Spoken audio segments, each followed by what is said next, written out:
এই 104খানা কিতাবের মধ্যে আবার 4টা কিতাব শ্রেষ্ঠ, তৌরাত, জবুর, ইঞ্জিল আর হলে আল কোরআন। এই 4টার ভিতরে আবার একটা কিতাব শ্রেষ্ঠ, তার মধ্যে হচ্ছে আল কোরআন।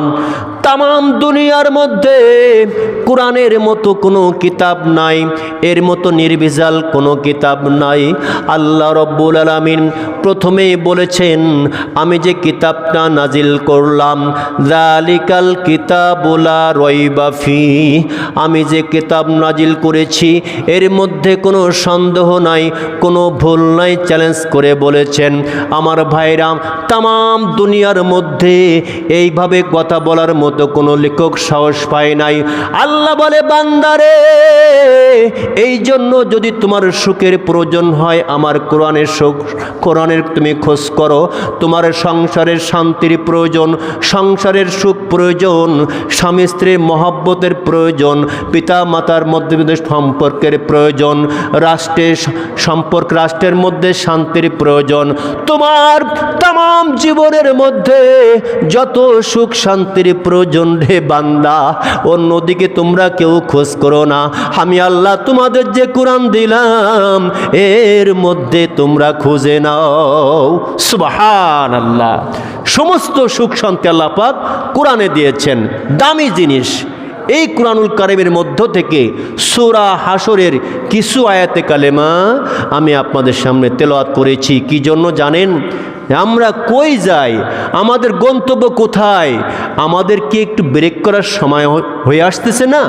যে কোনো মুহূর্তে তো আপনার আমার জীবন ব্রেক হয়ে যাবে, যে কোনো মুহূর্তে আপনারা প্রাণ পাখি উড়ে যাবে, যে কোনো মুহূর্তে আজরাইল আপনার জানটা কবজ করবে।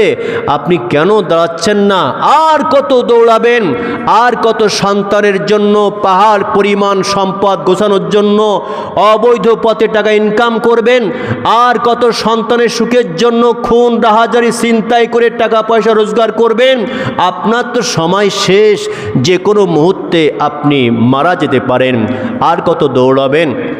তাই আল্লাহ তাআলা সুন্দর করে কোরআনুল কারীমের মধ্যে সূরা হাশরের মধ্যে বলছেন, ইয়া আইয়ুহাল্লাযীনা আমানুত্তাকুল্লাহ ওয়াল তানজুর নাফসুম মা কদ্দামাত লিগাদ ওয়াত্তাকুল্লাহ ইন্নাল্লাহ খাবীরুম বিমা তা'মালুন। আল্লাহ রাব্বুল আলামিন তাম দুনিয়ার সমস্ত ঈমানদার যারা, তাদের ডেকে ডেকে বলেছেন, শোনো হে ঈমানদাররা। আল্লাহ বললেন, ইয়া আইয়ুহাল্লাযীনা আমানু, ওহে তোমরা যারা ঈমান এনেছো, তোমরা শোনো, আমি আল্লাহ তাআলা তোমাদের জন্য কিছু নসিহত করব, তোমরা শোনো। বান্দারে, তোরা যে ঈমানদার, আমি তোদের বেশি ভালোবাসি ইহুদিদের, খ্রিস্টান, নাসারাদের চাইতে। তোরা ঈমান গ্রহণ করেছিস বলে ঈমানদার, আমি আল্লাহ তোদের বড় মহব্বত করি, ভালোবাসি। এই জন্য আবার বললাম, ইত্তাকুল্লাহ। বান্দারে, তোরা আমাকে ভয় কর। ঈমানদাররা শুধুমাত্র আমাকে ভয় কর, অন্য কাউকে ভয় করবি না। আমার ভয় করে আমার জমিনের মধ্যে আমারই পথে তোরা চলার চেষ্টা কর।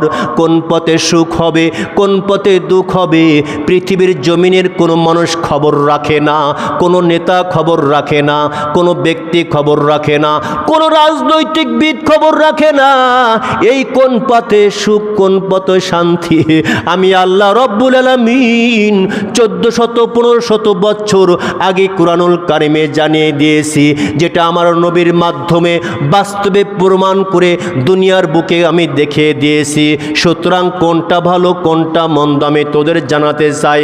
এরপরে আল্লাহ সুন্দর করে বলতেছেন, শোন রে বান্দা, ইয়া আইয়ুহাল্লাযীনা আমানু, ওহে ঈমানদাররা, ইত্তাকুল্লাহ, তোমরা শুধু আমাকে ভয় করো, ওয়াল তানজুর, আর একটু লক্ষ্য করো, একটু দেখো, একটু তাকাও। আল্লাহ তাআলা তাম দুনিয়ার সমস্ত ইমানদারদেরকে ডেকে বলেন, ইমানদাররা রে, উনজুরু, তোমরা লক্ষ্য করো, একটু সামনে তাকায় দেখো, তোমার জীবনের দিকে তোমরা একটু লক্ষ্য করো। তোমার যে 60 বছরের জীবন, তোমার যে 70 বছরের জীবন, তোমার যে 50 বছরের জীবন কোন দিকে যায়? এ বান্দা, তোমার বাড়ি তো ছিল জান্নাতে, তোমার মা বাবা ছিল জান্নাতে, জান্নাত থেকে তোমাদের দুনিয়ায় পাঠিয়েছিলাম। আর একটা ওয়াজ আমি তোমাদের করেছিলাম, কুল্লাহ বিতু মিনহা জামিরা ফাইম্মা ইয়াতিয়ান্নাকুম মিন্নি হুদাং ফামান তাবিয়া হুদায়া ফালা খাউফুন আলাইহিম ওয়ালা হুম ইয়াহজানুন। এ বান্দা, জান্নাতের মধ্যে তোমার মা বাবা যখন ছিল, তারা যখন একটা ভুল করেছিল, আমি বলেছিলাম যাও দুনিয়ায় নেমে যাও। দুনিয়ায় যাবার পর আমার পক্ষ থেকে তোমাদের কাছে বাণীবাহক যাবে, আমার পক্ষ থেকে তোমাদের কাছে কোরআনের দাওয়াত নিয়ে লোক যাবে, আমার পক্ষ থেকে তোমাদের কাছে আমার জমিনে দিন কায়েমের ওয়াজ নসিহত করবে, দাওয়াত নিয়ে যাবে। বান্দারে, এই দুনিয়ার বুকে আমার পক্ষ থেকে আমার গোলামেরা, আমার নবীরা, আমার বান্দারা যখন তোমাদের কাছে দাওয়াত দিবে, যখন তোমরা দাওয়াত গ্রহণ করবে, আবার এই জান্নাতে ফিরে আসতে পারবে। এই ওয়াজটা আল্লাহ পাক করে সকল মানুষদেরকে জানিয়ে দিয়েছেন। আমার ভাইরা, এই ওয়াজটার কারণে সকল মানুষের উপরে এখন এটাই বর্তায় যে আমাদের বাড়ি কিন্তু এই দুনিয়ায় আসল বাড়ি না, আমাদের একটা বাড়ি ছিল, সেটি হচ্ছে জান্নাতে। আল্লাহ দুনিয়ায় পাঠিয়েছেন, দুনিয়ায় জীবনযাপন যদি আল্লাহর হুকুমে করতে পারে, নবীর আদর্শ মাফিক করতে পারে, আল্লাহ ওয়াদা নিয়েছেন, বান্দা দুনিয়ায় যদি আমার হুকুম মাফিক জীবনযাপন করো, নবীর আদর্শ মাফিক যদি তুমি করো, আমি আল্লাহ তাআলা ওয়াদা করলাম আমার জান্নাতের মধ্যে তোমাদের আবার বাড়ি বানাবো। কোন সুবহানাল্লাহ। জান্নাতের মধ্যে ছিলাম, জান্নাত থেকে আল্লাহ দুনিয়ায় পাঠিয়ে দিয়ে বললেন যাও, দুনিয়ায় চলে যাও। দুনিয়ায় যাওয়ার পরে আমার পক্ষ থেকে বাণীবাহকরা দাওয়াত দিবে, যদি তোমরা সেই দাওয়াত অনুযায়ী চলতে পারো, কোনো টেনশন নেই। ফালা খাউফুন আলাইহিম ওয়ালা হুম ইয়াহজানুন, তাদের দুনিয়ায় কোনো ভয় নাই, আখিরাতে টেনশন নাই। যারা আল্লাহর নবীর আদর্শ মাফিক দুনিয়ায় চলবে, আর আল্লাহর নবীর আদর্শ মাফিক যারা দাওয়াত নিয়ে যারা আমাদের কাছে আসে, ওই দাওয়াত যারা গ্রহণ করবে, সে মাফিক যারা জীবনযাপন করবে, দুনিয়ায় ভয় নাই, আখিরাতেও ভয় নাই। সুবহানাল্লাহ। প্যানপ্রো ভাইরা, সে আল্লাহ বলছে, শোনো, ওয়াল তানজুর নাফসুম মা কদ্দামাত লিগাদ, তোমরা একটু চিন্তা ভাবনা করো, মা তাকদ্দামাত, তোমরা কি পাঠাইছো আগামীকালের জন্য, তোমরা পূর্বে কি পাঠাইছিলা, পূর্বে তোমার জীবন 40 বছর হয়ে গেল রে বান্দা, তোমার বয়স 60 বছর হয়ে গেল, এই 60 বছর পর্যন্ত তোমার অতীত জীবনে কি কি পাঠাইছো, পরকালের সম্পদ তোমার কি কি তৈরি হলো। এ বান্দা, দুনিয়ার জীবন তো যে কোনো মুহূর্তে শেষ হবে, আখিরাতের জন্য তুমি কি কি পাঠাইছো একটু চিন্তা করে লক্ষ্য করো। এটা আমার তৈরি করার কথা না, আল্লাহ তা নিজেই বলছে, বান্দা শোনো, ওয়াল তানজুরু নাফসুম মা কদ্দামাত লিগাদ, বান্দা প্রত্যেকেই তোমরা চিন্তা করো, একটু ভেবে দেখো, তোমরা অতীত জীবনে কি পাঠাইছো, যেটা আগামী জীবনে তোমার কাজে লাগবে কিয়ামতের মাঠে, সেই সম্পদগুলো তোমার কি। আমরা যে বয়স আমাদের এত বছর পর্যন্ত হলো, আমাদের অতীত জীবনের জন্য আমরা পরকালে অতীতে কি পাঠাইছি এই পর্যন্ত, পরকালের সম্পদ আমরা কি গড়লাম, এটা ভাবার জন্য আল্লাহ পাক বলতেছেন, লক্ষ্য করার জন্য। আমার প্রাণের ভাইরা, আমার দোস্তরা, আমাদের বয়স তো কম হয় নাই, আমরা একটু আমার চিন্তা করলাম না, শুধু সন্তানের চিন্তা করেই শেষ হয়ে যায়। আমরা কিন্তু আমাদের চিন্তা কেউ করি না, যে আমি মরে যাওয়ার পর আমার উপায় কি হবে, আমার উপায় কী হবে চিন্তা না করে আমরা চিন্তা করি আমি মরে যাওয়ার পরে আমার সন্তানের উপায় কি হবে, ঠিক কিনা? আমি মরে যাওয়ার পরে আমার সন্তানের উপায় কি হবে, এইটা নিয়ে আমরা ব্যস্ত, কিন্তু কোনোভাবেই আমরা চিন্তা করি না যে আমাদের উপায় কি হবে। সেক্রেটারি কেশের সাহেব, শুনেন, দেখেছেন,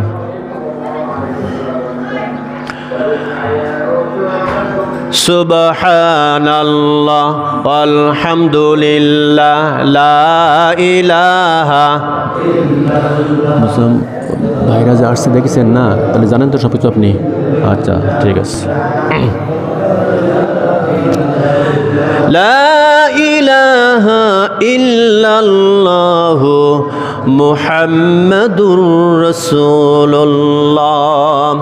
আল্লাহ বলছে, বান্দা তোরে 60 বছর বয়স দিলাম, এই 60 বছর বয়স ধরে তুই কোন রাজনীতি করলে আমার কাছে হিসাব দে। কিয়ামতের মাঠ যখন কায়েম হবে, আল্লাহ রব্বুল আলামিন যখন কিয়ামতের মাঠে আপনাকে দাঁড় করাবে, বান্দারে 60 বছর জীবনের মধ্যে তোর দিকগুলো আমার জানা। কয়েকটা দিক তো তোর ছিল, পারিবারিক দিক ছিল, তোর ছিল সামাজিক দিক, তোর ছিল অর্থনৈতিক দিক, তোর ছিল রাজনৈতিক দিক।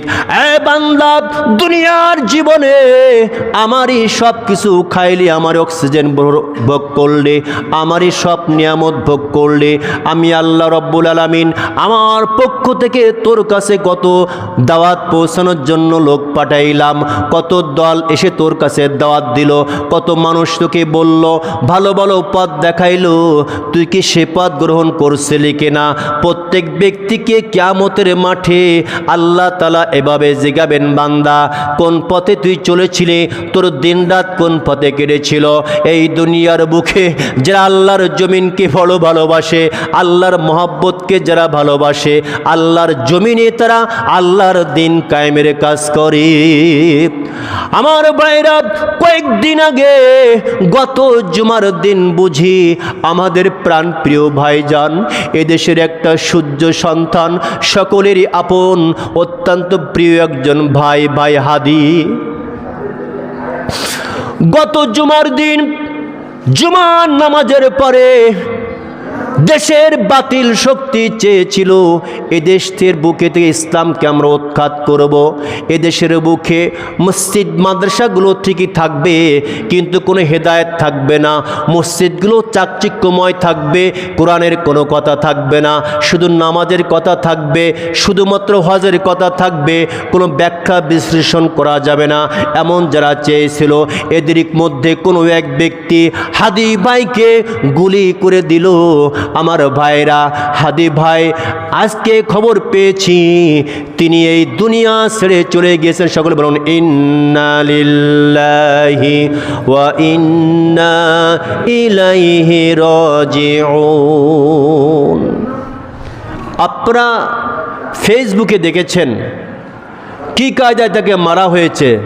যিনি মেরেছেন তিনি ভারতে চলে গেছেন, খবরে শোনা যাচ্ছে। তার কিছু কিছু আবার যারা সহযোগিতা করেছেন কেউ কেউ ধরাও পড়ছে। একটি কথা সবচেয়ে অবাক লাগে, কেমন করে একজন মানুষকে অন্যায়ভাবে হত্যা করে, আর এটাকে যারা সাপোর্ট করে তারা কোন প্রকৃতির মানুষ? হাদির একটাও বক্তব্য ইসলাম বিরোধী ছিল না, হাদির একটাও বক্তব্য দেশ বিরোধী ছিল না। হাদি যতগুলো বক্তব্য দিয়েছে প্রত্যেকটা বক্তব্য হচ্ছে দেশের জন্য, ঈমান বাঁচানোর জন্য, মানুষের হক আদায় করার জন্য। জোরে কোন ঠিক কিনা?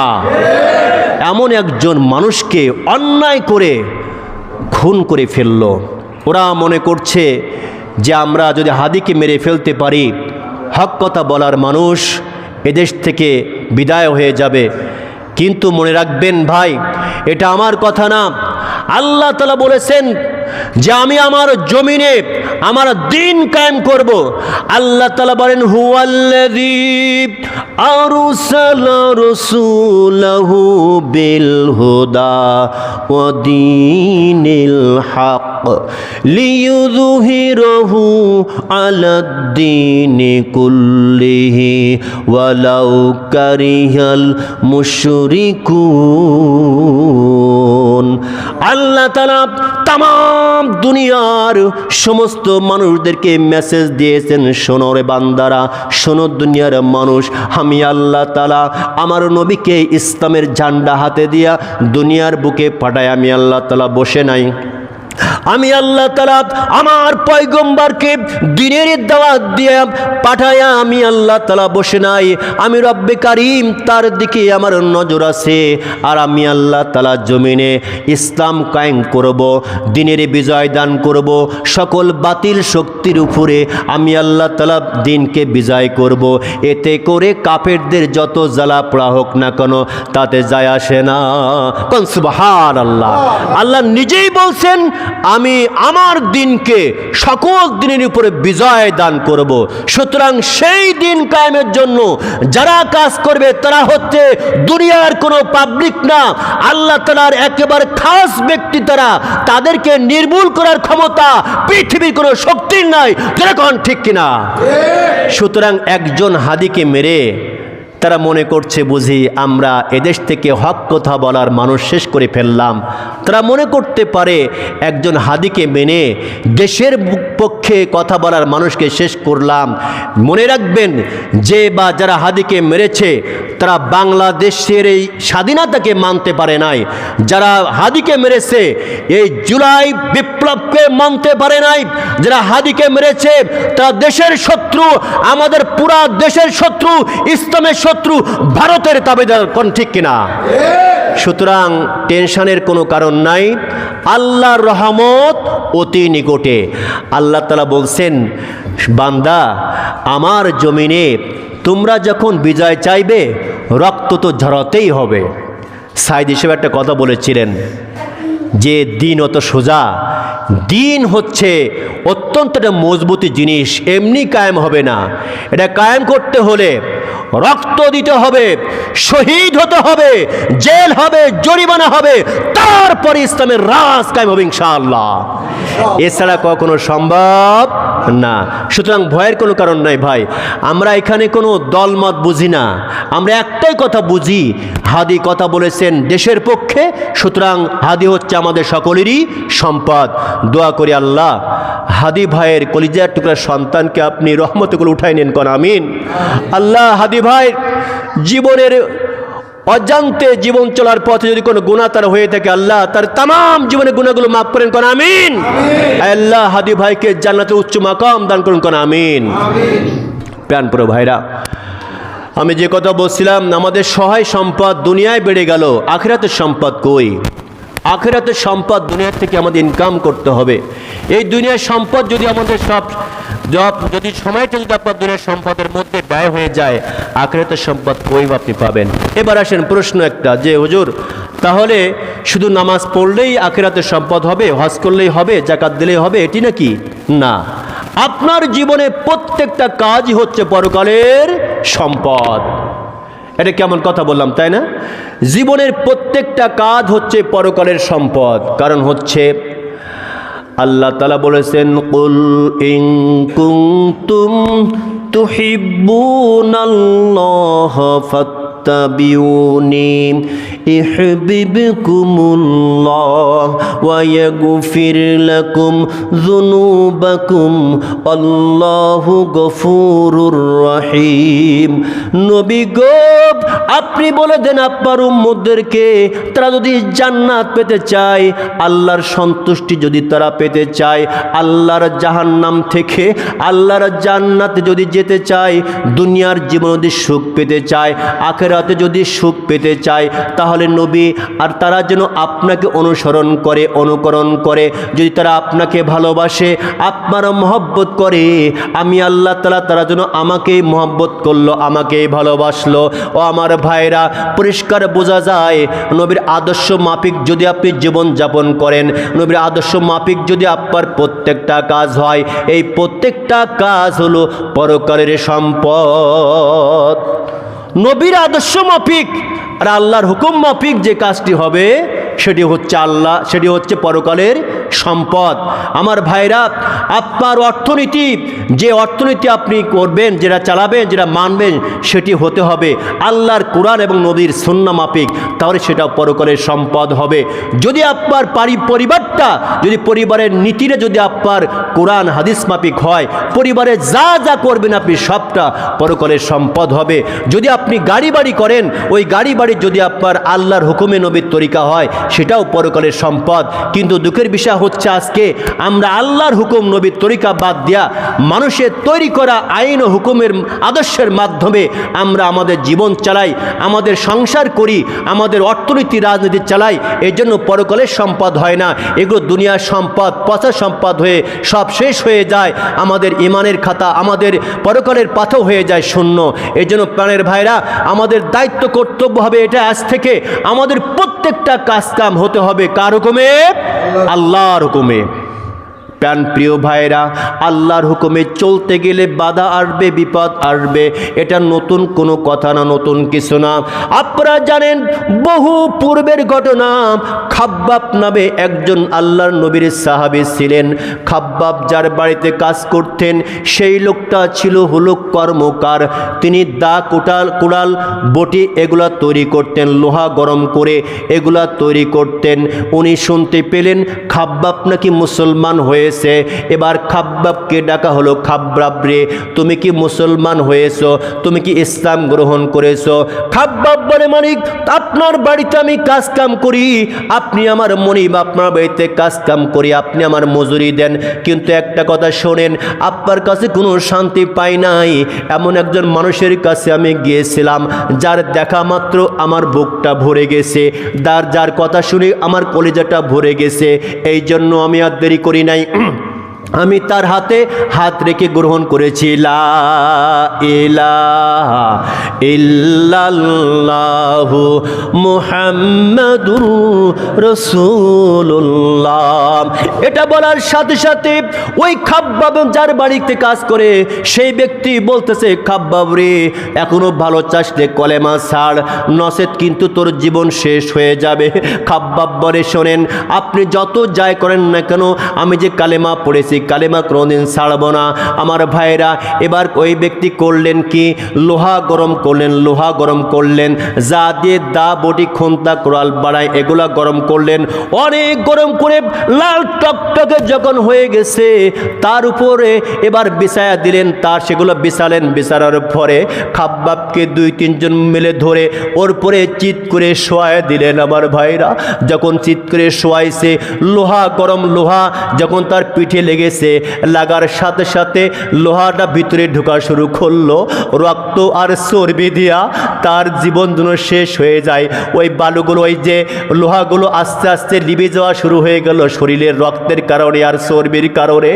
এত কষ্ট দেয় খাব্বাবকে, বলে, খাব্বাব রে, ইমানের কালেমা ছাড়, নচেত কিন্তু আমরাই কষ্ট ধরে দিতে থাকবো। খাব্বাব ডাক দিয়ে বলে, আরে আরে কাফেরের বাচ্চা, শোন, তোদের পরিষ্কার করে একটা কথা বলে দিয়ে দেই, আমি আল্লাহর গোলাম হয়েছি, নবীর উম্মত হয়েছি, আমার জীবন চলে যাবে, এরপরে 1 সেকেন্ডের জন্য কালেমা ছেড়ে দেব না। কোন সুবহানাল্লাহ। 1 সেকেন্ডের জন্য কালেমা ছাড়বো না।